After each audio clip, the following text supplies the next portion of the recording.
Ils étaient plus de 400 à défiler ce mardi après-midi. Un départ à 14h20 de l'usine Fagor de Saint-Ouen, puis un passage par la Nationale 10 et les rues commerçantes pour informer le grand public. L'objectif, c'est de sensibiliser les gens que 230 emplois qui vont se perdre ici, c'est des familles, des intérimaires, enfin plein de choses, quoi. Je m'excuse, j'ai un peu d'émotion. Beaucoup d'émotions, de l'empathie aussi. De nombreux salariés d'autres entreprises ont tenu à être de la manifestation.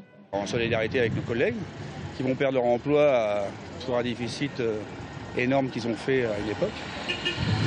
C'est important d'être solidaire entre... Tout à fait, on a des gens de partout, hein.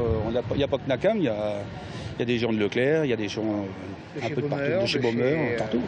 En tête de cortège, le maire de Vendôme, Catherine Locarte, s'inquiète des conséquences de ce potentiel dépôt de bilan.